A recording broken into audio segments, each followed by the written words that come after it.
જોતે રે જોતામાં વહી ગયા પારવાઈ 21,600 ને કાળ ખાશે રે હો વીજળીને ચમકારે મોતીડા પરો પાનવાઈ અચાનક અંધારા થાશે રે।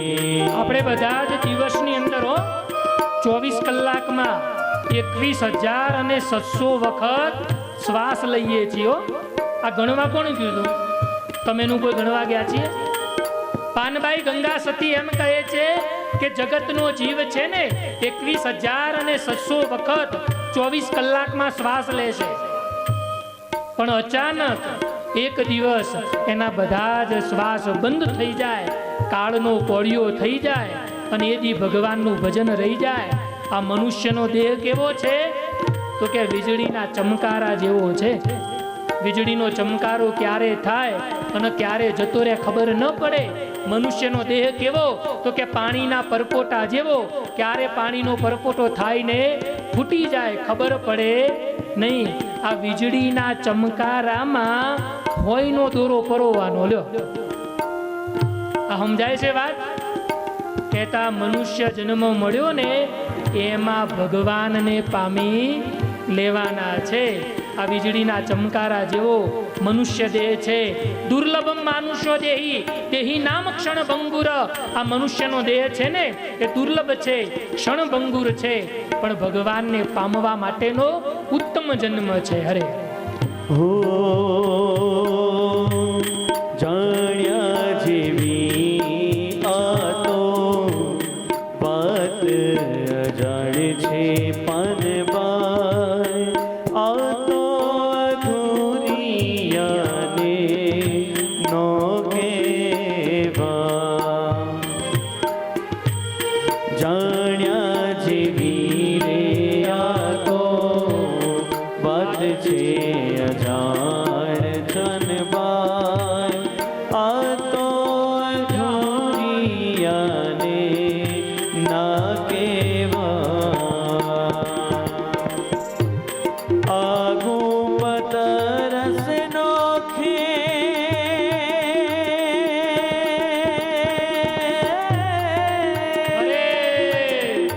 આગુ પતરસનો ખેલે છે અટપટો। આરે ગુપતનો રસ ખેલે છે અટપટો। આટી મેલો તો પૂરણ સમજા। હો વીજળીને ચમકારે મોતીડા પરો પાનબાઈ અચાનક અંધારા થાશે રે। અચાનક અંધારા થાશે રે। ગંગા સતી પાનબાઈ એમ કહે આ વાતો પાછી અધૂરિયા ન સમજાય હો। એટલે અધૂરિયાની આગળ ક્યારે પણ આવી વાતો કરવી પણ નહીં। ભાગવતજી એમ કહ્યું કે જ્યારે પણ ભગવાનની કથા વાર્તા કરો ને ત્યારે પેલા શ્રોતાઓને તપાસી લેવા લ્યો, અને શ્રોતાઓને તપાસ્યા પછી ભગવાનની કથા વાર્તા એને સંભળાવી, જ્ઞાનની વાત એને કરવી। નથી ને ક્યાંક એને વાત અવળી પડી તો આમાં ઘણા એવા હશે લ્યો કે હમણાં મેં વાત કરી કે ભાઈ મનુષ્ય જન્મ પાણી પરપોટા જેવો છે, ગમે ત્યારે ઢળી પડીએ કોને ખબર। તો ઘણા મનમાં વિચાર આવે એમ થોડા મરી જવાય છે લ્યો। જુઓ આ દેહનો કોઈ નિર્ધાર છે નહીં। છે કોઈ? આમાંથી કોઈ હાથ ઊંચો કરીને મને કહો તો તમે અહીંથી ઘેર પાછા જ જવાના છો? આમ એટલું તો કહો કે અમે પાછા જવાના જ છીએ। ભગવાન તમને પાછા જ મોકલશે, ચિંતા ન કરતા। પણ ન જાણ્યું જાનકી નાથે કાલે સવારે શું થવાનું છે। બેસવાનું હતું રાજગાદીએ અને આવ્યો વનવાસ આ જ સંસારનું ચક્ર છે. એટલે અધૂરિયાની આગળ કોઈ દિવસ ક્યારે આવી વાત એના ગળે ઉતરે નહીં. એટલે ભાગવતજીનો પણ ન્યાય છે કે જેવા તેવા શ્રોતાની આગળ આવી ભગવાનની કથાઓ કરવી નહીં, જ્ઞાનની વાતો કરવી નહીં. હરે હો નિર્મળ થઈને રે આવો મેદાનમાં પાનબાઈ, જાણી લિયો રે જીવની વાત જો. હો નિર્મળ થઈ આવો મેદાનમાં પાનબાઈ, જાણી લિયો જીવની વાત જે.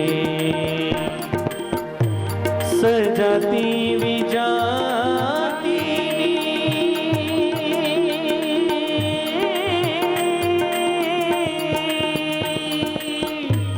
સજાતી વિજાતિની જુગતી બતાવું ને, સજાતી વિજાતિની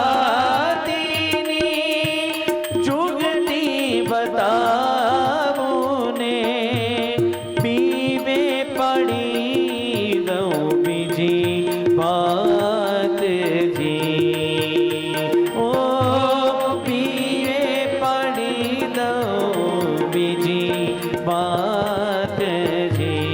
વીજળીને ચમકારે મોતીડા ભરો પનબાઈ, અચાનક અંધારા થાશે રે. અચાનક અંધારા થાશે રે. અચાનક અંધારા થાશે રે. ગંગા સતી પાનબાઈએ જે આ ગૂઢ રહસ્યો આ ભક્તિમાં આ કીર્તનમાં ભર્યા, હવે તમે આને અજ્ઞાની કેમ કહી શકો? એના હૃદયમાં જ્ઞાનનો ને ભક્તિનો દીવો બહુ જ્વલે છે, બહુ પ્રગટે છે. એટલે આ જગતની અંદર સાચું જ્ઞાન, સાચો વૈરાગ્ય, સાચી ભક્તિ ને સાચો ધર્મ એ છે કે જે આપણને ભગવાનની પ્રાપ્તિ કરાવે. અને એ ધર્મ, જ્ઞાન, વૈરાગ્ય ને ભક્તિ ને જાગૃત કરવાની તાકાત આ ભાગવત શાસ્ત્રમાં છે. સુતજી સૌનકાદિક ઋષિઓને કહે છે કે હે ઋષિઓ, એવી જ ભાગવતના મહિમાની બીજી એક કથા આત્મદેવની છે. તુંગભદ્રા નદીના કિનારે આત્મદેવ નામનો એક બ્રાહ્મણ છે. એની પત્નીનું નામ છે દુંદુલી. એને ઘેર કોઈ સંતાન નથી. સંતાન નથી એ વાતનું દુઃખ નથી, પણ આત્મદેવ જ્યારે આમ રસ્તામાં ચાલ્યો જતો હોય ને એટલે લોકો એને મેણું મારે. જોયું? વાંઝિયો જાય છે, વાંઝિયાનું મોઢું ન જોવાય. જ્યારે જગત એને વાંઝિયાપણાનું મેણું મારે ને એટલે આત્મદેવ બહુ દુઃખી થાય. અને આ જગતની રીત જ એવી છે. હો ભાઈ, જ્યારે આપણી પાસે સુખ હોય ને ત્યારે 100 સલામ કરવાવાળા હજારો મળે, પણ જ્યારે દુઃખ આવે ને ત્યારે દુઃખમાં સહયોગ આપવાવાળું કોઈ જ નથી. પણ એક વાત શીખી રાખવાની, જીવનમાં જ્યારે કોઈકને દુઃખી જોવો ને ત્યારે એના દુઃખ ઉપર ક્યારે હસતા નહીં. હો, કોઈ દિવસ નહીં. આંધળાને આંધળો ન કહેવો, કડવું લાગે વેણ, હળવે રહીને પૂછીએ ભાઈ સિદ્ધને ગુમાવ્યા નેણ. પણ આપણી મતિ કેવી છે? બરાબર છે, એ જ લાગનો છે, આને તો આ થવું જ જોઈએ. આપણા મનના વિચારો આવા છે. કોઈ દિવસ ક્યારે પણ જીવનની અંદર કોઈને દુઃખી જોઈ અને સુખી ન થાવ. કોઈકના દુઃખની અંદર દુઃખી થાવ. અને જે કોઈકના દુઃખની અંદર દુઃખી થાય છે ને, ભગવાન કોઈ દિવસ એને દુઃખી થવા દેતો નથી. પણ જે કોઈના દુઃખમાં સુખી થાય છે ને, ભગવાન એના આંગણે સુખ જાજો ટાઈમ રહેવા દેતો એ નથી. દુઃખની અંદર દુઃખી થાઓ બસ. આજ આત્મદેવ રસ્તામાં ચાલ્યો જતો હોય ને કોઈ વાંઝિયાનું મેણું મારે ને, આત્મદેવ બહુ દુઃખી થાય. એકવાર આત્મદેવ ઘરમાં બેઠો, મનમાં વિચાર આવ્યો, મારા ઘેર રહેલું વૃક્ષ ફળ ન આપે, મારા આંગણે રહેલી ગાય એના બચ્ચાને જન્મ ન આપે, મારા ઘરના આંગણે કોઈ સંતાન ન થાય, સંપત્તિ ઘણી એને વાપરવા વાળો કોઈ નહીં, તો મારું ભાગ્ય આવું નઠારું કેમ? આત્મદેવ દુઃખી થયેલા એને એની પત્ની ધુંધુલીને વાત કરી કે જો આપણે કોઈ સંતાન છે નહીં અને આમને આમ વાંજ્યાપણું જીવવું એના કરતાં તો મરવું સારું. આ ધુંધુલી છે ને થોડા અવળા વિચારોની છે. ધુંધુલીએ કહ્યું, તમારે મરવું હોય તો મરો, હું તો જ્યાં છું ત્યાં બરાબર છું.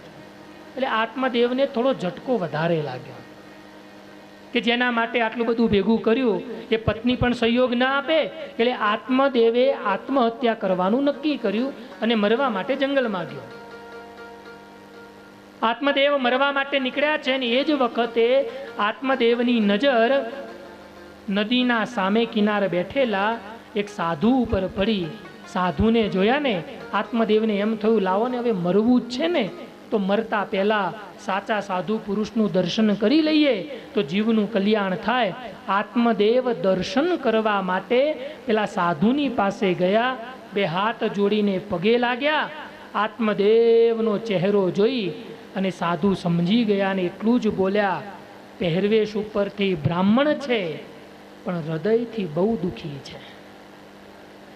અને જ્યાં આત્મદેવને એમ કહ્યું ને કે હૃદયથી બહુ દુઃખી છે, એટલે આત્મદેવની આંખમાંથી ચોધાર આંસુઓ વહેવા લાગ્યા. હા મહાત્માજી, હું બહુ દુઃખી છું. કઈ વાતનું દુઃખ છે? મારે ઘેર કોઈ સંતાન નથી. ત્યારે સાધુ મહાત્મા હસતા હસતા એવું બોલ્યા કે દીકરો નથી એને દુઃખ ન કહેવાય. આત્મદેવ કહે કે મહાત્માજી, તમને મારા દુઃખની વ્યથા નહીં સમજાય.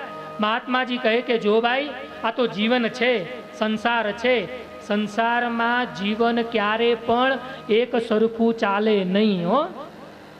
આ ગંગાની ધારા છે, ગંગાનો પ્રવાહ કોઈ દી એક હરખો ચાલે? આ રેલવેનો ટ્રેક નથી કે સીધે સીધો હેડ્યો જાય. જીવનમાં સુખ અને દુઃખ તો આવવાના જ. તમે બધા સંસાર લઈને બેઠા છો, ક્યારેક સંસારમાં ઉતાર ને ચડાવ આવે, પણ એક વાત યાદ રાખવાની, જીવનમાં દુઃખ આવે ત્યારે હારી નહીં જવાનું અને સુખની અંદર શકી નહીં જવાનું. પણ તમારા ગ્રહસ્થોમાં જ્યારે દુઃખ આવે ને ત્યારે તમે મનથી હારી જાઓ. અને મનથી હારેલો માણસ કયો રસ્તો અપનાવે? આત્મહત્યાનો, કે મરી જ જઈએ. પણ આ જગતમાં છે ને, મરવું એ કોઈ પ્રશ્નનું સમાધાન નથી હો. તમને એમ લાગતું હોય કે મરી ગયા એટલે આપણી બધી જ વ્યથાઓ અને દુઃખ બધા મટી ગયા. ના, આત્મહત્યા કરવાથી દુઃખો વધે છે. સ્વામિનારાયણ ભગવાને એટલે શિક્ષાપત્રીની અંદર બહુ સરસ આજ્ઞા કરી. મહારાજ કહે કે આત્મઘાતસ્તુ તીર્થેપી ન કર્તવ્યશ્ચ ન કૃદા અયોગ્યા ચરણાત ક્વાપી ન વિશોદ્વંદનાદિના. મહારાજ કહે ગમે એવું અયોગ્ય આચરણ થઈ જાય ને તો એ અમારો જે આશ્રિત હોય ને એને જીવનમાં ક્યારે આત્મહત્યા તો કરવી નહીં, કોઈ દિવસ નહીં. આ તો ઘરમાં પતિ પત્ની વચ્ચે થોડો ઝઘડો થાય અને ક્યાંક પતિએ ખીજમાં એકાદી ઝાપોટ મારી દીધી તો પછી જય સ્વામિનારાયણ, આખો સંસાર ટળી જાય. નહીં, સંસાર છે, ઝઘડા થવાના, દુઃખો આવવાના, અને લગભગ તમારે બધાને મહિનામાં એકવાર તો બાજવાનું થતું હશે ને રાજુભાઈ? અઠવાડિયે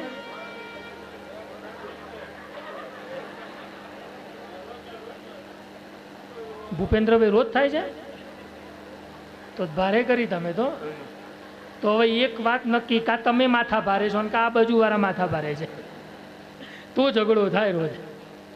વાંધો નહીં, બાજો એનો વાંધો નહીં, વાહણ ખખડે એનો વાંધો નહીં, પણ ગોબા પડવા જોઈએ નહીં, એ યાદ રાખજો. હા, ઝઘડો થાય એનો વાંધો નહીં. ઝઘડો છે ને એ પતિ પત્ની વચ્ચે પ્રેમ સંબંધ વધારે છે હો. હા, તમને ખબર ના હોય તો કહું, પણ એ માપનો થાય તો રિહામણા ને મનામણા એ પ્રેમની સીડી છે. આ સંસારનું એક સૂત્ર છે, રિહામણા ને મનામણા એ પ્રેમની સીડી છે. પતિ રિહા એટલે પત્ની મનાવે ને પત્ની રિહા એટલે પતિ મનાવે. આ સંસારનો ક્રમ છે. પણ ઝઘડો એટલો બધો ન થવો જોઈએ કે જેના કારણે થઈ અને આખો સંસાર વિખેરાઈ જાય. દુઃખ આવે, દુઃખની અંદર આ પતિ ને પત્ની છે ને, એક સિક્કાની બે બાજુ છે, એક ગાડાના બે પૈડા છે, એને બંને સાથે રહેવું પડે. એકબીજાનો સાથ નહીં છોડવાનો. જો બંને સાથે હશો ને તો આ સંસાર સાગરને તમે તરી જશો, ખબર પણ પડશે નહીં. પણ સાથ છૂટ્યો ને તો સંસારમાં જેટલા દુઃખી છો ને એના કરતાં વધુ દુઃખી થશો. એટલે ગમે એવા દુઃખ આવે, આપત્તિ આવે ને, એમાં ક્યારે પણ આત્મહત્યાનો રસ્તો અપનાવો નહીં, કોઈ દિવસ નહીં. જીવન છે ગંગાના પ્રવાહ જેવું છે. ક્યારેક ઉબડ ખાબડ હોય, ક્યારેક તડકા છાયા આવે, પણ એનો મતલબ એવો નથી કે આપણે એમાંથી હારી જઈએ, આપણે એમાંથી નાસીપાત બની જઈએ. આજ આત્મદેવ મરવા માટે તૈયાર થયા ત્યારે પેલા મહાત્માજીએ કહ્યું કે જીવનનો સાચો આનંદ માણ ભાઈ. તારી પાસે સુખ છે, તારી પાસે સંપત્તિ છે, તારી પાસે બધું જ છે. શું નથી એ મને કે. તારી પાસે એક જ વાતની ખોટ છે, તારે દીકરો નથી. આત્મદેવ કહે બસ મારે પણ એ જ દુઃખ, મારે દીકરો નથી ને એ વાતનું દુઃખ છે અને એટલા માટે મારે મરવું છે. મહાત્માજી કે તું મારા શરણે આવ્યો ને, તને મરવા તો નહીં જ દઉં. પેલો આત્મદેવ એમ કહે છે જો તમારે મને મરવા ન દેવો હોય તો મને દીકરો આપો. ત્યારે મહાત્માજીએ કહ્યું કે સારું, મને એક વાતનો જવાબ આપ કે દીકરો એ જ સુખનું મૂળ છે. આત્મદેવ કહે હા, દીકરો બાપને અગ્નિ મુખાગ્નિ આપે તો જ બાપનું કલ્યાણ થાય. ત્યારે પેલા મહાત્માજી કહે કે માન બાપ પેલા દીકરો મરી ગયો તો કોણ કોને મુખાગ્નિ આપશે? માટે દીકરો એ સર્વ વાતનું સુખ નથી. દીકરાના હોવાથી કે નહીં હોવાથી સુખ કે દુઃખની વ્યાખ્યા નક્કી ન થાય. દીકરો એ ખાલી સુખ નથી. સંસારનું સાચું સુખ ભગવાનનું ભજન, ભગવાનની ભક્તિ, સારું જીવન, પવિત્ર જીવન, આ સંસારનું સાચું સુખ છે. પણ તોય આત્મદેવના મગજમાં એક જ વસ્તુ ઘર કરી ગઈ, મારે દીકરો નથી એ વાતનું દુઃખ, દીકરો નથી એ વાતનું દુઃખ. ત્યારે મહાત્માજી એવું બોલ્યા તો દીકરાવાળા ક્યાં સુખી છે મને બતાવ લે. આમાં ઘણા એવા હશે કે જેને ઘેર દીકરા હોવા છતાં પણ દીકરાવાળા સુખી નથી. જો રામ જેવા દીકરા હોય તો ભગવાનનો પાડ માનજો, પણ ઘરમાં એકાદો રાવણ જેવો આવી ગયો તો બધું જ સુખ, બધો જ વૈભવ એનો નાશ પામે. આત્મદેવને બહુ સમજાવ્યો, મુંચા જ્ઞાનમ પ્રજારૂપમ બલિષ્ઠ કર્મણો ગતિ વિવેકમ તુ સમાસાધ્ય તજ્ય સંસાર વાસનમ. હે આત્મદેવ, સંસારની વાસનાને મૂક, ભગવાનનું ભજન કર, દીકરાની મોહ માયા છોડી દે. પણ તોય આત્મદેવ ન માન્યો, તે ન જ માન્યો. આત્મદેવને તો બસ એક જ વસ્તુ મગજમાં ઘરી ગઈ કે મારે દીકરો હોવો જોઈએ બસ. અને દીકરો એ જ સંસારનું સુખ છે. સંસારીના મગજમાં બે જ વાત, સંસારીને તો એક જ સુખ, સૂત વિત વિના મોટું દુઃખ. તમારા ઘેર જો રૂપિયા ના હોય તોય તમે દુઃખી, છોકરા ના હોય તોય દુઃખી, લગ્ન ન થતા હોય તોય દુઃખી. તમારા દુઃખનો કોઈ કાળે પાર આવે એમ છે નહીં. સંસારીને દરેક વાતે નાનું મોટું દુઃખ હોય ને હોય. આ તો અજબ આ જગત છે, ઊંડા એના પાયા, બધું જાણવા છતાં મિલાતી નથી માયા. તમને ખબર છે કયો રૂપિયો ભેળો આવવાનો છે? આમ હાથ ઊંચો કરો તો તમે કે તમે અહીંથી રૂપિયો ભેળો લઈને જવાના છો. હાથ ઊંચો કરો. બીજો કોઈ હાથ એવો ઊંચો કરો, તમે તમારો દીકરો ભેળો લઈને જશો કયો આવવાનો છે? એની વાત જવા દો ને. ચોરીમાં જેની જોડે 4 ફેરા ફર્યા છો એને ઘેર જઈને પૂછજો કે હું મરી જાઉં તો મારી વાહે તું મરી જઈશ? ખાલી એટલું પૂછજો બસ. આ જગતમાં કોઈના મર્યા પછી કોઈ પાછળ મરવા પણ તૈયાર નથી હો. હા, મરનારની ચિતાઓ ઉપર ચાહનાર કોઈ ચડતું નથી, કહે છે કે મરીશ. જ્યારે બહુ પ્રેમ ભાવન જીવતા હોય ને ત્યારે શું કે અમારે તો તમારા વગર જીવન જીવાય જ નહીં, તમે મર્યા એટલે હું ભેડી મરી જવાની. આ મરનારની ચિતાઓ ઉપર ચાહનાર કોઈ ચડતું નથી, કહે છે કે મરીશ. પાછળથી કોઈ મરતું નથી. જુએ છે દેહને આગમાં બળતો, એની આગને તો શું એની રાખને પણ કોઈ અડતું. મારા કરતાં વધારે જ્ઞાની તમે છો. તોય મુકાય છે માયા કયો? તોય દીકરા પ્રત્યેનો મોહ મુકાય છે, તોય પરિવાર પ્રત્યેનો મોહ મુકાય છે, રૂપિયા પ્રત્યેનો મોહ મુકાય છે. અને જો મુકાતો હોય તો કથા પતે ને પછી તમે જેટલું હોનું પહેર્યું હોય, જેટલા ગજમાં રૂપિયા હોય ને એ ઢગલો કરતા જજો. લો, મનાતું હોય તો મૂકતા જજો, પણ નહીં મનાય. હા, અજબા જગત છે, અજબ આ જગત છે, ઊંડાએ ન પાયા. અજબ આ જગત છે, ઊંડાએ ન પાયા. બધું જાણવા છતાં મેલાતી નથી માયા. બધું જાણવા છતાં મેલાતી નથી માયા. આપણને બધાને વાતની ખબર છે હો. તમે આ કોઈ માણસ મરી જાય તો તમને તો વધારે એક્સપિરિયન્સ હશે હો. હું વર્ણન કરું એટલે તમે સમજી જજો. કોઈનું પણ મૃત્યુ થાય એટલે એક બહેનોનો વિભાગ હોય ને એક ભાઈઓનો વિભાગ હોય. બહેનો જેટલા રડવા જાય એ બધા શું કરે? બહેનો રડવા જાય ત્યારે શું કરે? આટલો સુધી ઘૂમટો ખેંચેલો હોય કે ના હોય? હવે આ ઘૂમટો ખેંચી અને ખાલી ઓ જ કરતો હોય, બાકી જેટલા ઘૂમટા ઊંચા કરો ને એકઈની આંખમાં આંસુ હોય નહીં. હા, આ પહેલી મોહ માયા હો. હા, આપણને લાગે એવું કે આપણા મર્યા પછી આપણી પાછળ છાતી કૂટવા વાળા પડ્યા છે, પણ વાસ્તવમાં સાચી છાતી કૂટવા વાળા નથી. બીજા નંબરે ભાઈઓ. પેલા એક જમાનો હતો કે ભાઈઓ આમ માથે ખેસ્યા ઓઢીને આવતા હતા. હવે એ જમાનો જતો રહ્યો. ભાઈઓનો ઉતાવળ કઈ વાતની હોય? જલ્દી આને બાંધો ને ઘરની બહાર કાઢો. હા, આ જ જગત છે હો. આનાથી બીજું કાંઈ વિશેષ જગત નથી. આપણે જાણીએ છીએ મરનારની પાછળ કોઈ મરતું નથી. ગમે એવો વાલો હોય, ગમે એટલો પ્યારો હોય, પણ મરનારની પાછળ કોઈ મરે છે? નહીં મરે. ભલું થજો, આ ભગવાને માણસનું શરીર બનાવ્યું. આ માણસનું શરીર મર્યા પછી કશા કામમાં આવતું નથી. અને આ માણસનું શરીર મર્યા પછી હોનાનું પ્લેટિનિયમનું થઈ જાય તો? ગોવિંદલાલ શું થાય? અરે બાજે છોકરો કે બાપાનું માથું મારું, પેલો કે બાપાનો પગ મારો, છોકરી કે બાપાના હાથ મારા, બધા ભાગ માગવા આવે. જો માણસનું શરીર મર્યા પછી હોનાનું થાય તો આ તો શરીર કામ નથી આવતું ને, એટલે કાઢો કાઢો. હરે હે કોઈ સે સવા સે કદી ન થાશો, થાઓ તો ફક્ત પાસે થાજો.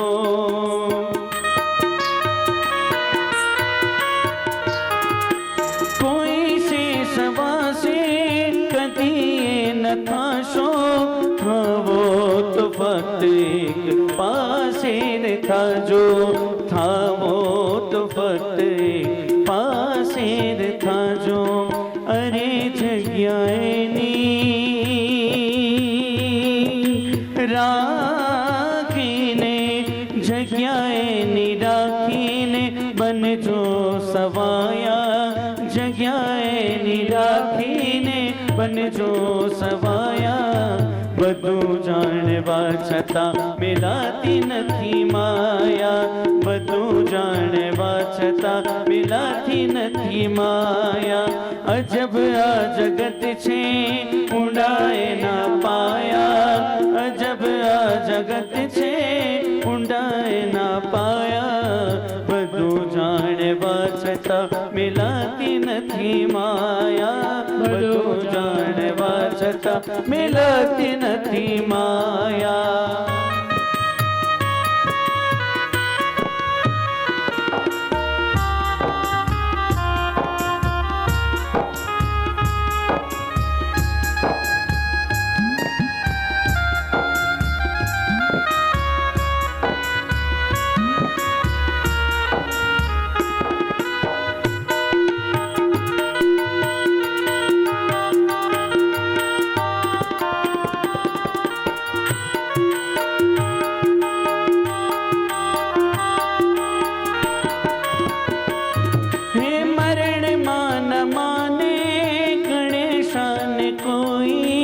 માંડવડા માહેરા કહેતો નથું કોઈ,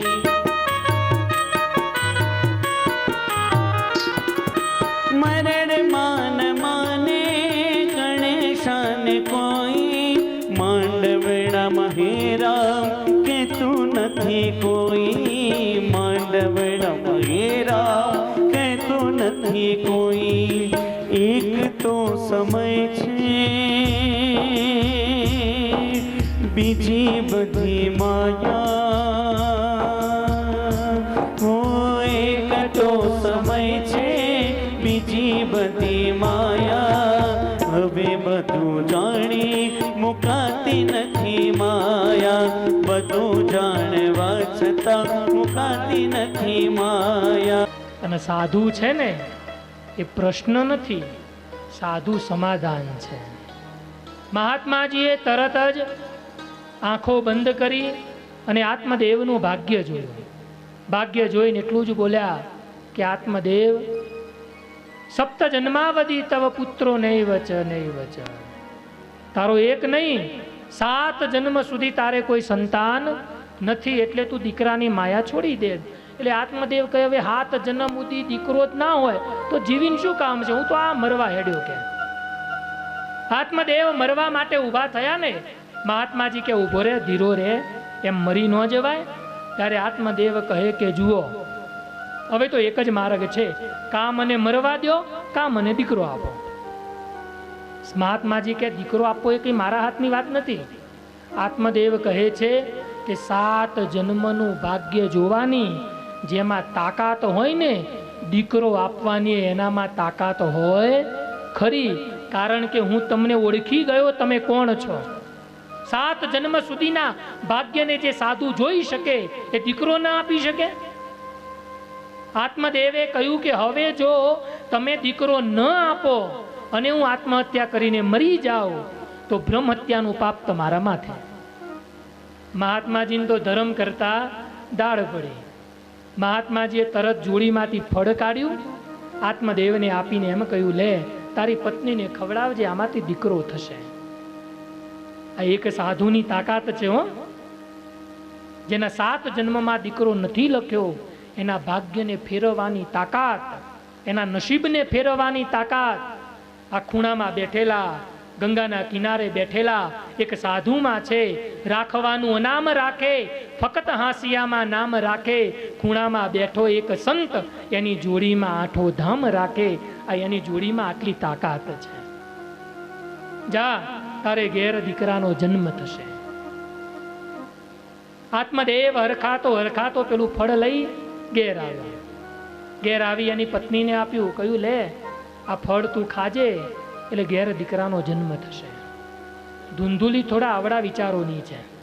એને મનમાં એમ થયું કે હું જો ફળ ખાઉં અને મારે દીકરો થાય તો મારે 9 મહિના કેટલા દુઃખ ભોગવવાના. સારું ખવાય નહીં, ક્યાંય જવાય નહીં, આ બધા ધ્યાન રાખવા પડે, પ્રસૂતિની પીડા સહન કરવી પડે. એટલે ધૂંધુલી બહુ મનમાં વિચારો કરવા લાગી.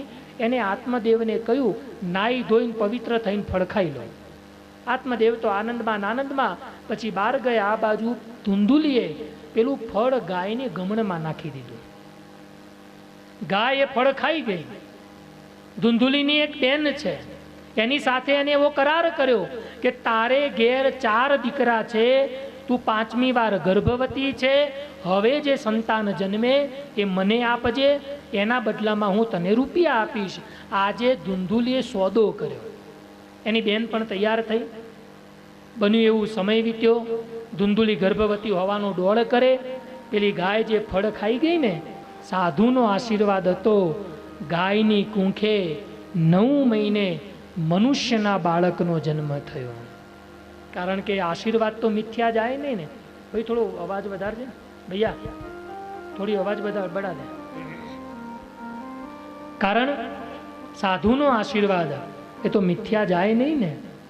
એટલે એ વખતે ગાયની કૂંખે જન્મેલું મનુષ્યનું બાળક, એના કાન છે ને એ ગાયના જેવા છે, એટલે એનું નામ ગોકર્ણજી રાખ્યું.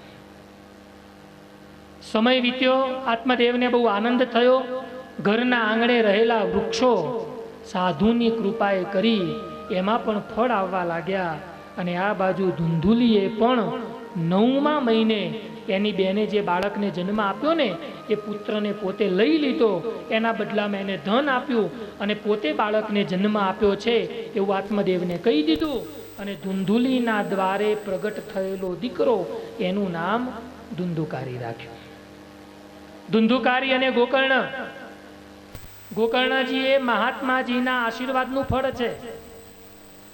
અને ધુંધુકારી છે એ ધુંધુલીના પાપનું ફળ છે. બંને જણ મોટા થયા. ગોકર્ણજી જ્ઞાની, વિદ્વાન ને પંડિત બન્યા અને ધુંધુકારી પાપી, ચોર, વ્યભિચારી બન્યા. નાના મોટા પાપ કરીને આવે ને એટલે એ વખતે ગામના લોકો ધુંધુકારીની ફરિયાદ આત્મદેવને કરે.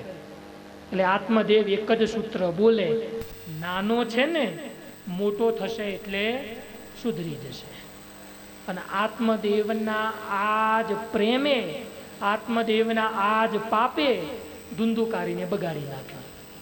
અને એવો પાપી, વ્યભિચારી, ચોર, દુરાચારી બન્યો, એના પાપની કોઈ સીમા નહીં.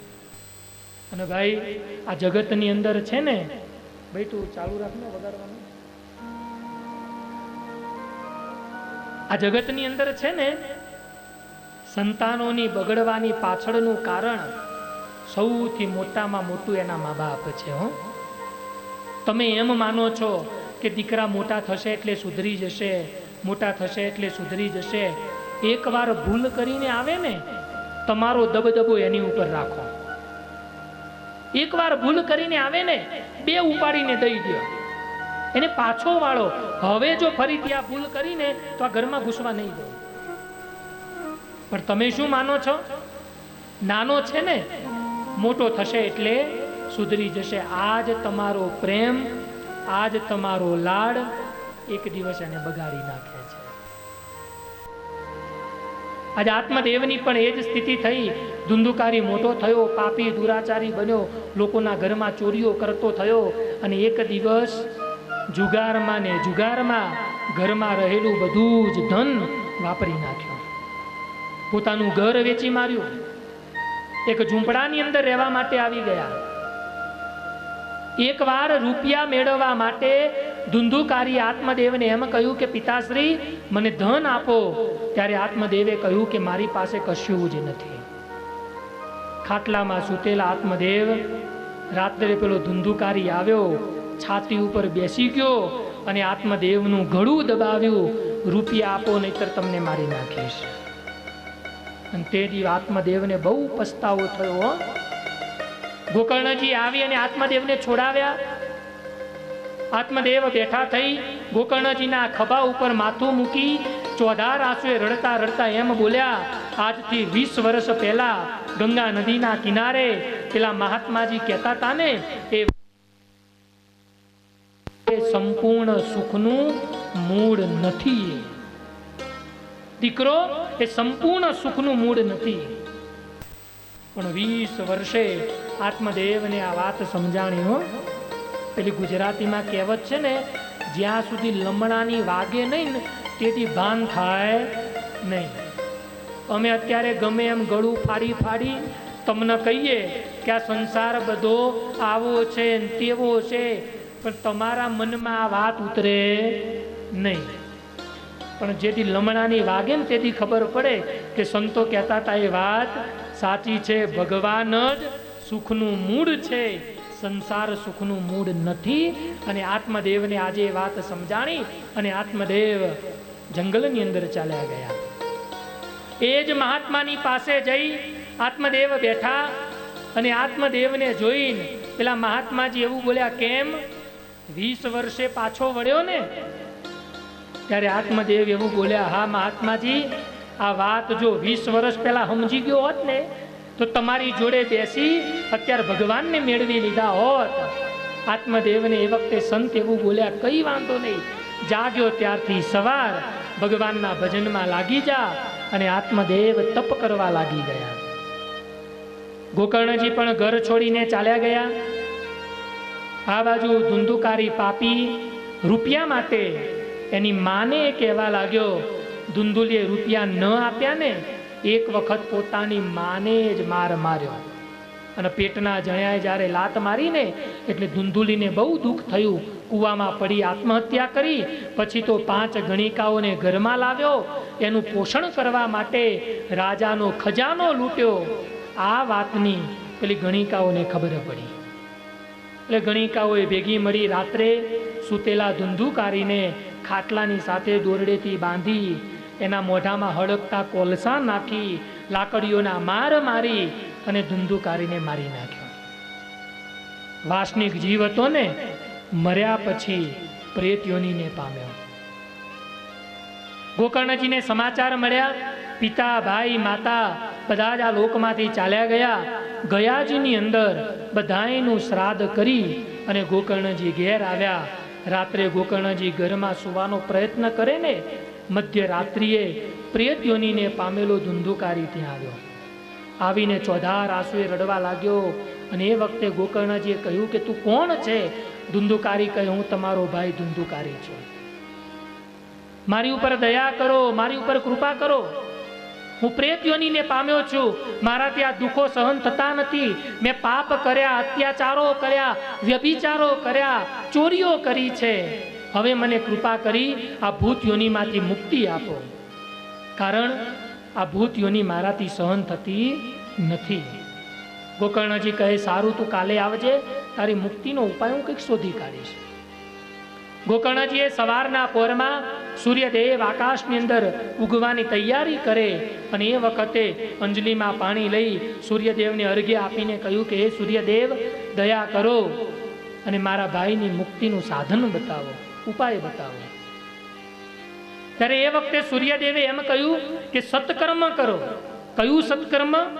એને ભાગવતની કથા સંભળાવો તો એનું મોક્ષ થશે. અને એ વખતે ગોકર્ણજીએ તરત જ વ્યાસપીઠિકા બનાવી, સરસ મજાના 4 સ્તંભ લાવ્યા. એ 4 સ્તંભને વ્યાસપીઠની ચારે બાજુ બાંધવામાં આવ્યા. ગોકર્ણજી ભાગવતની કથા સંભળાવે છે. એ સમાચાર મળ્યા. એ ગામના લોકો, બીજા કેટલાય ઋષિઓ ભાગવતની કથા શ્રવણ કરવા માટે આવ્યા. અને પ્રારંભ થવાની તૈયારી જ છે. ધુંધુકારી પ્રેત યોનિમાં ત્યાં આવ્યો. પૃથ્વી ઉપર બેસવા ગયો ને, માતા પૃથ્વી દેવી એને બેસવા ન દીધો. એના પાપ એટલા બધા છે ને એટલા માટે. જળ કહેતા પાણી ઉપર બેસવા ગયો, વરુણ દેવે ન બેસવા ગયો. આકાશમાં ગયો, વાયુદેવે બેસવા ન દીધો. અને એ વખતે ગોકર્ણજીએ ધુંધુકારીને બેસવા માટે 7 ગાંઠનો એક વાંસ એમાં જગ્યા કરી. અને પ્રેત યોનિમાં સૂક્ષ્મ રૂપ ધારણ કરી 7 ગાંઠનો જે વાંસ હતો ને એમાં ધુંધુકારી પ્રવેશ કર્યો. એ જ વાંસને ગોકર્ણજીની વ્યાસપીઠની સામે ઊભો કરવામાં આવ્યો. અને ગોકર્ણજીએ ભાગવતની કથાની શરૂઆત કરી. અને ભાગવતજી જેમ જેમ ધુંધુકારી સાંભળતો ગયો ને એમ એના પાપ બળતા ગયા. એક દિવસ પૂરો થયો, એક વાંસની ગાંઠ તૂટી ગઈ. બીજો દિવસ પૂરો થયો, બીજી તૂટી. એમ 7 દિવસ પૂરા થયા ને આખો વાંસ ફાટી ગયો. એમાંથી ધુંધુકારી ભગવાન ભાગવતજીની કથાઓને શ્રવણ કરી પ્રેત યોનિમાંથી મુક્ત થઈ દિવ્ય દેહ ધારણ કરીને બહાર આવ્યો. ભગવાનના વિમાનો આવ્યા અને ભગવાનના વિમાનો આવી અને ધુંધુકારીને વિમાનમાં બેસાડી અને ભગવાનના ધામની અંદર લઈ ગયા. સુતજી સોનકાદિક ઋષિઓને કહે છે કે હે ઋષિઓ, આવી રીતે ધુંધુકારી પાપી છે, દુરાચારી છે, અધમ છે, પણ અંતે ભૂતયોનીને પામ્યો છે. પણ અંતે એને ભાગવતજી સાંભળ્યું ને તો ભાગવતજીએ એને પ્રેતયોનીમાંથી મુક્તિ આપી ભગવાનના પરમધામની પ્રાપ્તિ કરાવી છે. આ ભાગવતજીનો મહિમા છે. જીવતાને ભુક્તિ, મરેલાને મુક્તિ આપવાનું કામ આ ભાગવતજી કરે છે. એવું અમૂલ્ય ભાગવત શાસ્ત્ર, જે ભાગવત શાસ્ત્ર યુગોથી આ લોકની અંદર ગવાય છે. આ ભાગવતની રચના મહર્ષિ વેદવ્યાસજીએ કરેલી છે. સુતજી સોનકાદિક ઋષિઓને ભાગવતના રચનાની વાતો કરે છે, કહેતા ભાગવતજીના રચનાની કથાઓ સંભળાવે છે. 17 પુરાણો મહર્ષિ વેદવ્યાસજીએ રચ્યા, પણ અંતરમાં શાંતિ ન થઈ. ઉદ્વેગમાં અને ઉદ્વેગમાં મહર્ષિ વેદવ્યાસ અલકનંદા નદીના કિનારે બેઠા છે. આ જગ્યા કઈ જગ્યા ખબર છે તમને? આપણા અહીંયાથી જ્યાં તમે બેઠા છો ને ત્યાંથી 3 કિલોમીટર દૂર માના નામનું ગામ છે. આ માના ગામની અંદર વ્યાસ ગુફા છે. આ વ્યાસ ગુફામાં રહી અને મહર્ષિ વેદવ્યાસજીએ 17 પુરાણો લખ્યા. 17 પુરાણો લખાયા પછી મનમાં ઉદ્વેગ વ્યાપ્યો, એટલે અલકનંદા નદી, એટલે અત્યારે જ્યાં બદ્રી વિશાળ ભગવાનનું મંદિર છે એની બાજુમાં જે અલકનંદાજી વહે છે એ જ નદીના કિનારે મહર્ષિ વેદવ્યાસ બેઠા છે. ચિંતામાં બેઠેલા મહર્ષિ વેદવ્યાસ એમની પાસે નારદજી આવ્યા. નારદજીએ પૂછ્યું કે પ્રભુ, આપ ચિંત્યામાં કેમ છો? ત્યારે વેદવ્યાસજી એવું બોલ્યા, મેં 17 પુરાણો લખ્યા ને તો એ મારા હૃદયમાં શાંતિ નથી. નારદજી એવું બોલ્યા કે પ્રભુ, આપે 17 પુરાણો લખ્યા ખરા, દરેક પુરાણની અંદર દરેક ઈષ્ટદેવનું પ્રધાનપણું લખ્યું, ધર્મની વાતો કરી, જ્ઞાનની વાતો કરી, યુદ્ધના સંગ્રામની વાતો કરી, પણ ક્યાંય કોઈ જગ્યાએ ભક્તિની વાતો કે ભગવાનને સરળ રીતે પ્રેમ ભક્તિથી પામી જવાની વાતો કરી નથી. દરેક પુરાણની અંદર દરેક પુરાણની મહત્તા છે, પણ પ્રેમ ભક્તિ યોગથી ભગવાનને પામવાની વાતો હજુ તમારે કરવાની બાકી છે. અને એ વખતે નારદજીએ મહર્ષિ વેદવ્યાસને એમ કહ્યું છે કે પ્રભુ, આપ તો ભગવાનનો અવતાર છો, જાજુ મારે શું કહેવું, પણ એક વાત તમને જરૂર કહું કે આ જગતમાં જગતના જીવને ભગવાનના ચરિત્રોના શ્રવણથી જે મુક્તિ મળે છે ને એવી મુક્તિ બીજા કોઈ સાધનથી મળતી નથી. મુક્તિ દરેક સાધનમાં લખી છે, યજ્ઞમાં પણ લખી છે, વ્રતમાં પણ લખી છે, તપમાં પણ લખી છે. પણ જન્મ જન્મ મુનિ જતન કરાય, અંત સમય રામ આવત નાય. જન્મોના જન્મ સુધી તપશ્ચર્યાઓ કરે, જન્મોના જન્મ સુધી યજ્ઞો કરે, તપ કરી કરી શરીરના રાફડા કરી નાખે, તોય ભગવાન મળે પણ ખરા, ન પણ મળે, એનું કાંઈ ઠેકાણું નહીં. અને ક્યાંક તપની પૂર્ણાહુતિના અંતે ભગવાન મળી પણ ગયા, પણ અંતે દેહ પડે ને પછી ભગવદ પ્રાપ્તિ થાય પણ ખરી કે ન પણ થાય એનો કોઈ ભરોસો નહીં. પૂર્વે કેટલાય ઋષિઓએ તપશ્ચર્યાઓ કરી છે, તપશ્ચર્યાઓના અંતે ભગવાનનું દર્શન પણ કર્યું, પણ અંતે પાછા એ જગતના મોહ માયાના બંધનમાં બંધાણાને તો એમનું તપ, એમનું વ્રત આ બધું જ ફોકટ ગયું. સૌભરી નામના મુનિ હતા ને કે જેમને 60,000 વર્ષ સુધી પાણીમાં રહીને તપશ્ચર્યા કરી, જળમાં પાણીમાં 60,000 વર્ષ સુધી. પણ એકવાર માછલા અને માછલીને વિહાર કરતા જોઈ ગયા ને તો સૌભરી મુનિના હૃદયમાં પણ પરણવાની કામના જાગી. માનદાતા રાજાની દીકરીઓ હતી. માનદાતા રાજાના રાજ્યમાં ગયા, લગ્નનો પ્રસ્તાવ મૂક્યો. માનદાતા રાજાને એમ થયું કે જો હું સૌભરી મુનિને ના પાડીશ તો શ્રાપ આપીને મારા રાજ્યનો વિનાશ કરશે. એટલે એમને તરત જ સૌભરી મુનિને એમ કહ્યું કે કામ કરો પ્રભુ, તમે કાલે આવજો, મારી બધી જ દીકરીઓને લાઈનસર ઊભી રાખીશ. જે દીકરી તમને પસંદ કરશે, તમારા ગળામાં હાર પહેરાવે એ તમારી. સૌભરી મુનિને થયું કઈ વાંધો નહીં. સૌભરી મુનિ પોતાના આશ્રમમાં આવ્યા. મનમાં વિચાર થયો 60,000 વર્ષ સુધી જળમાં રહીને તપ કર્યું ને એટલે શરીર બધું ફોગાઈ ગયું. એટલે સૌભરી મુનિએ 30,000 વર્ષનું તપ દાવ ઉપર મૂકી અને રૂપનો અંબાર કહેતા ઇન્દ્રને પણ શરમાવે ને એવા દૈદીપ્યમાન યુવાન રૂપ ધારણ કર્યું. 30,000 વર્ષનું તપ એમાં લગાવી દીધું. પછી બીજા દિવસે સવારના પોરમાં માનદાતા રાજાના રાજ્યમાં આવ્યા અને જેવા રાજ્યમાં પ્રવેશ કર્યો ને ત્યાં તો જાણે સાક્ષાત સૂર્યનારાયણ દેવ રાજ્યમાં પ્રગટ થયા હોય ને એમ પ્રકાશ પથરાયો. માનદાતા રાજાને વિચાર થયો આ કોણ છે? માનદાતા રાજાની 60 દીકરીઓ હાથમાં વરમાળા લઈને ઊભી છે. જેવા સૌભરી મુનિ આવ્યા ને 60 દીકરીઓએ સૌભરી મુનિને હાર પહેરાવી દીધા. માનદાતા રાજાના મનમાં વિચાર થયો હમણાં પેલા ઋષિ આવશે અને આ 60 બીજાને ગઈએ જાણશે તો મારા રાજ્યનો વિનાશ કરશે. અને એ વખતે સૌભરી મુનિ એવું બોલ્યા, રાજા ચિંતા ન કરીશ, ગઈકાલે આવેલો સૌભરી હું પોતે જ છું. રાજાને બહુ આનંદ થયો. પોતાનો જમાઈ આવો યુવાન રૂપવાન 60 દીકરીઓને લઈ સૌભરી મુનિ પોતાના આશ્રમમાં ગયા. હવે બધી 60 કન્યાઓની સાથે પરણ્યા એટલે બધાને રહેવા માટે એક મહેલની જરૂર પડે, કારણ કે રાજાની કુંવરીઓ છે, બધાને સારું સારું ખાવા પીવાની જરૂર પડે. એટલે 60 કન્યાઓ માટે સૌભરી મુનિએ પોતાનું 30,000 વર્ષનું તપ દાવ ઉપર લગાવ્યું. 60 મહેલો બનાવ્યા, ખાવા પીવાની વ્યવસ્થા કરી, બધા દાસ દાસીને નોકરો મૂકી દીધા. અને પછી રોજ આ સૌભરી મુનિ એકના મહેલે જાય અને સંસાર ભોગવે. અને જે 60,000 વર્ષ સુધી તપ કરી સિદ્ધિને પામેલા હતા એને એકવાર ખાલી સંસારમાં માછલા અને માછલીને વિહાર કરતા જોયા તો બધું જ તપ દાવ ઉપર મૂકી આખી સૌભરી સોસાયટી વસાઈ દીધી. લો, તપ કરતો હોય એનું પણ કાંઈ ઠેકાણું નથી.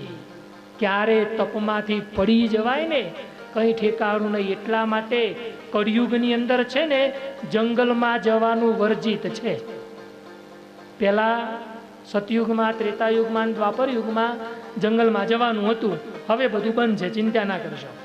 હવે ઘરમાં રહીને જ ભગવાન ભજો અને કોઈને નડો નહીં ને એ સૌથી મોટામાં મોટું તપ. હા, સાચું તપ કયું? તપ કરવાનું કઈ ઉંમરે હોય? 60 વર્ષ પછી. આમાં 60 વર્ષના કેટલા હાથ ઊંચો કરો? લગભગ હશો. હા, 50% 60 વર્ષ વાળા છો, બરાબર? તમારા માટે મોટામાં મોટું તપ કયું?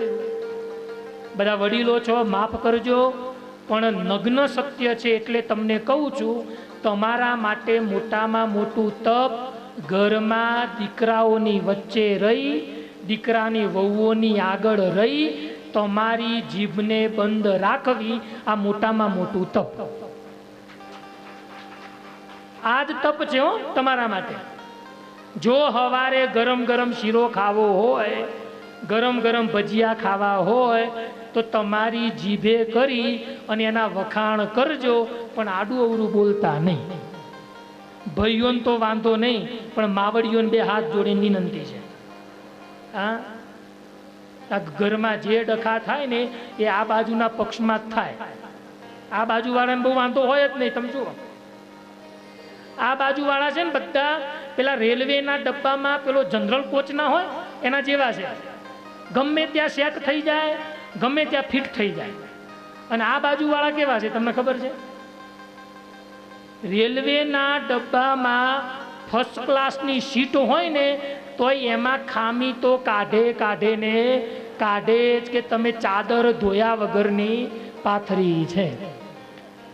ઘરમાં કાચની બહેણી ફૂટે એટલે તારા બાપના ઘેર જોયું તું, પછી ત્યાં રામાયણ ને મહાભારત મંડાય. આ નિયમ છે હો. એટલે સંસારમાં તમે સંસાર લઈને બેઠા છો, તમારા માટે મોટામાં મોટું તપ અમુક ઉંમર પછી મૌન ધારણ કરવું. સલાહ પણ ક્યારે દેવી? જ્યારે ઘરવાળા પૂછે ત્યારે. બહુ જાજી સલાહ પણ દેવાની નહીં. ટાઈમે 2 ટાઈમ રોટલા ખાવા મળે, પ્રેમથી રોટલા ખાઓ, ભગવાનનું ભજન કરો. આ તમારું સાચામાં સાચું તપ છે. અમુક ઉંમર પછી નિવૃત્તિ લેવી જ પડે.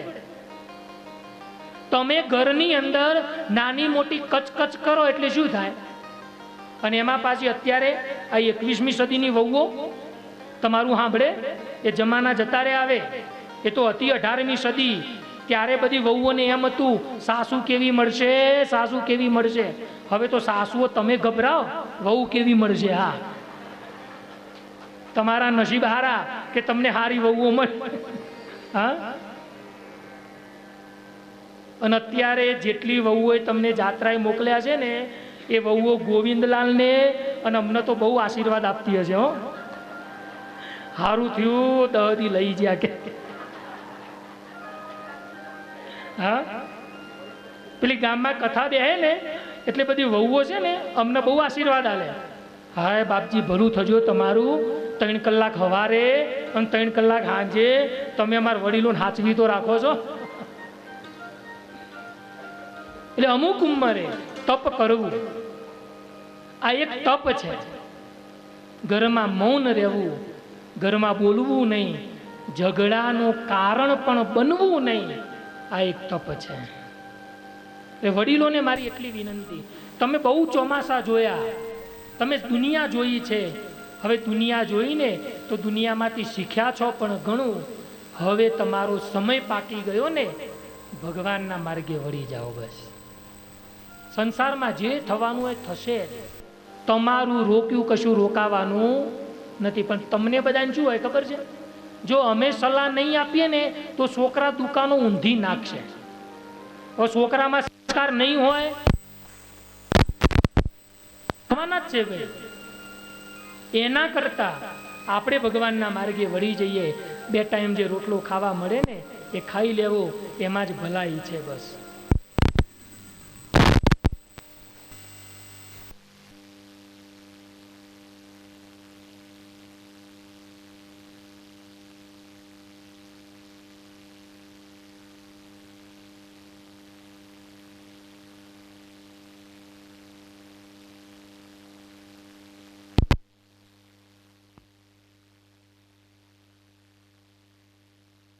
મારી ભક્તિ કહી ઘરમાં આવેલી વહુ છે ને એને દીકરી માની અને જે ઘરના કામ કરે એમાં થોડો સહયોગ આપો. આ તમારી સાચી ભક્તિ છે. બસ, અને એમાં જ ભગવાન રાજી થાય. સાસુ ને વહુ 2 રહોડામાં કામ કરતા હતા ને તે પેલી કામ કરતા કરતા કાચની બહેણી પડી, ફૂટી. એટલે અવાજ તો થાય ને, કાચની બહેણી ફૂટે એટલે. બાપ નો દીકરો 2 બેઠા બેઠા ટીવી જોતા હતા. એટલે બાપાએ દીકરાને કીધું કે બેટા જોતો, આ કાચની બહેણી કોને ફોડી? તારા વારીએ ફોડી કે મારા વારીએ ફોડાય? છોકરો ધીરે રહીને બોલ્યો, હો, ઊભો થઈને જોવા નથી ગયો. પપ્પા, આ કાચની બહેણી તમારા વારીએ ફોડી. એનો બાપો કે તું કેટલું કોન્ફિડન્સ સાથે કહી શકે કે મારા વારીએ જ ફોડી? પપ્પા, જો મારા વારીએ ફોડી હોત ને તો કાચની બહેણી ફૂટીને એની પાછળ બીજો ધડાકો થયો હોત. આ નથી થયો ને એનો બહુ કે તમારા વારીએ ફોડી. જો તમારાથી કાચની બહેણી ફૂટે તો કઈ વાંધો નહીં, એ તો પડી તો ફૂટે. અને વહુ ફોડે તો હાથ ભાંગી ગયા છે. બસ આજ તમારો શબ્દ તમારા સંસારને વિખેરી નાખે છે. એટલે જંગલમાં જવાની જરૂર નથી, તપ કરવાની જરૂર નથી.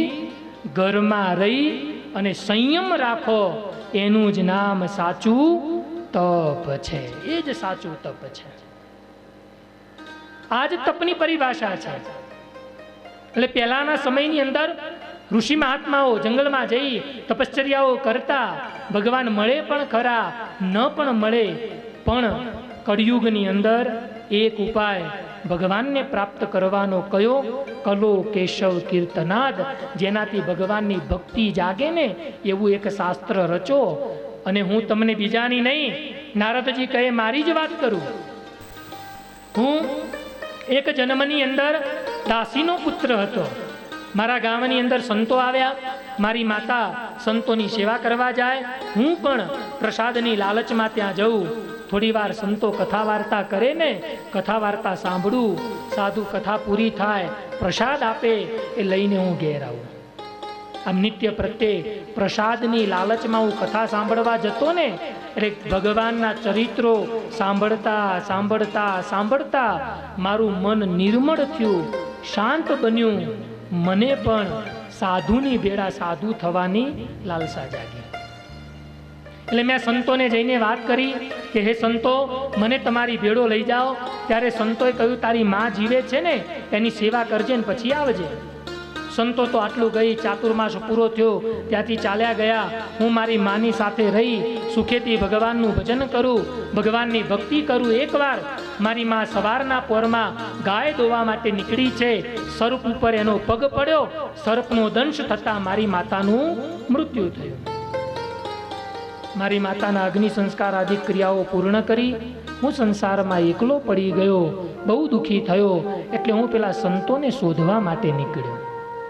સંતો તો મને ક્યાંય મળ્યા નહીં, પણ ગંગાના કિનારે બેઠો બેઠો ભગવાનને યાદ કરતો હતો ને, એ વખતે આકાશવાણી થઈ, પુત્ર તપ કર, આગલા જન્મે તને ભગવાનની પ્રાપ્તિ થઈ જશે.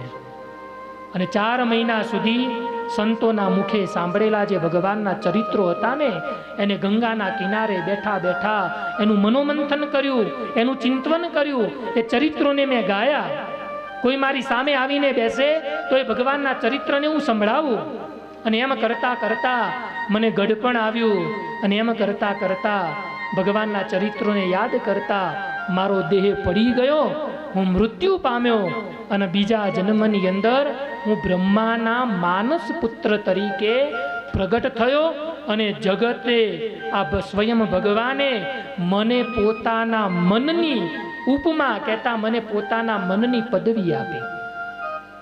નારદજી કહે એકવાર 4 મહિના સુધી ભગવાનના ચરિત્રો સાંભળ્યા ને તો હું ભગવાનનું મન કહેવાનો. એટલે ભગવાનનું ભજન કરતા, ભગવાનની ભક્તિ કરતા કરતા છે ને આજ સુધી કોઈની લાજ જતી નથી, પણ એને પરમ પદની પ્રાપ્તિ થાય છે. ભગવાનના ચરિત્રો સાંભળી સાંભળી અને કંઈક જગતના જીવો મોટી પદવીને પામ્યા છે.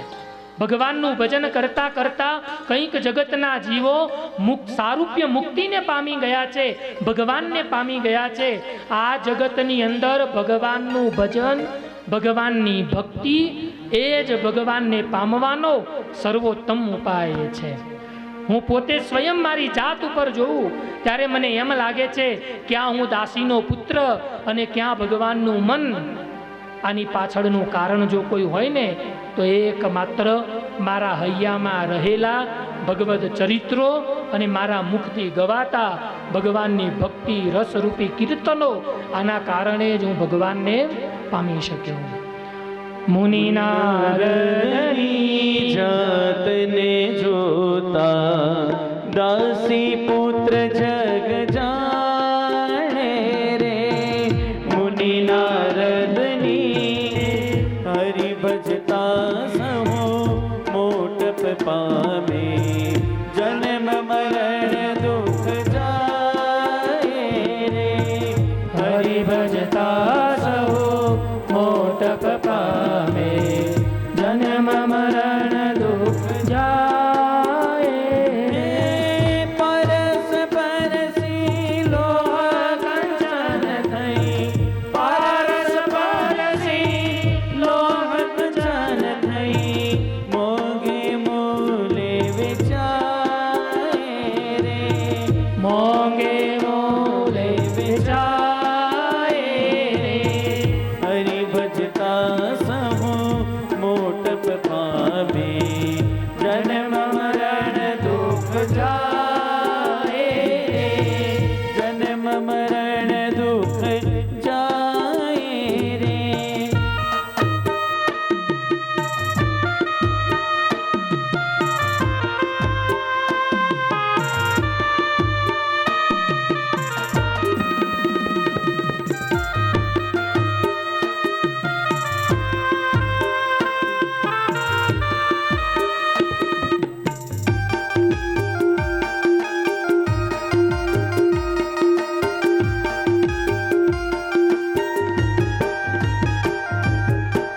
રાધાજી અતિ પ્રેમ મગન થઈ ઉરતાર્યા ગીરધારી રે રાધાજી અતિ પ્રેમ મગન થઈ પૂરે નાર્યા ગીરધારી રે હરિવર વરી હરિ તુલ્યા થયા જેનો હરિવર વરી હરિ તુલ્યા થયા જેનો ભજન કરે નર નારી રે ભજન કરે નર નારી રે હરિ ભજતા સહો મોટપ પામે જન્મ મરણ દુઃખ જાય રે હરિ ભજતા સહો મોટપ પામે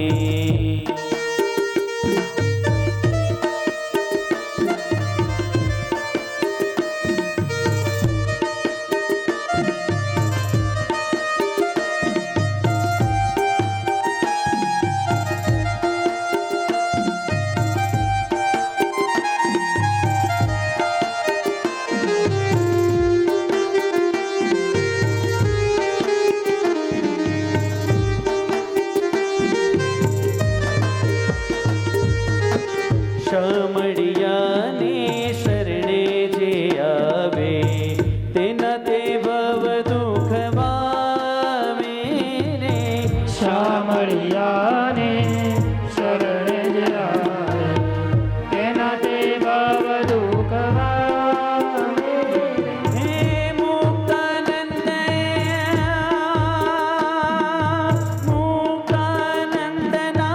નાથને મળતા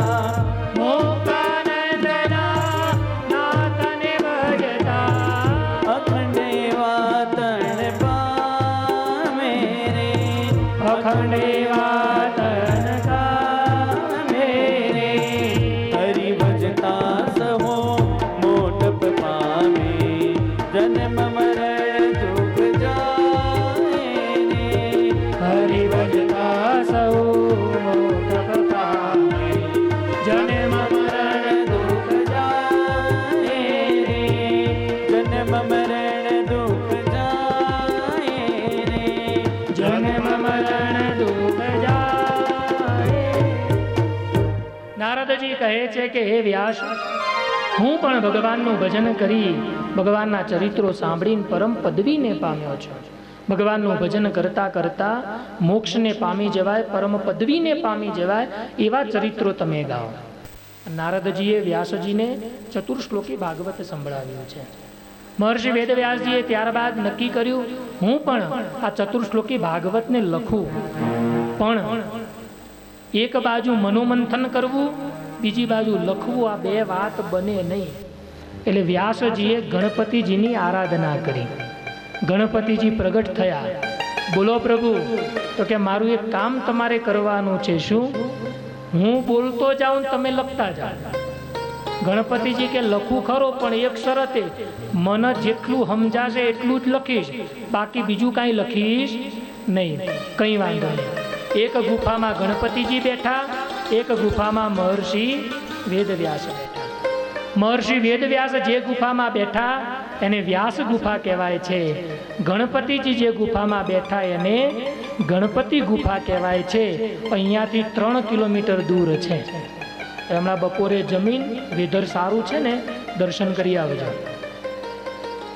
એ માના ગામની અંદર આ વેદવ્યાસજી અને ગણપતિજીની ગુફા છે. વેદવ્યાસજી શ્લોક બોલે, ગણપતિજી લખે.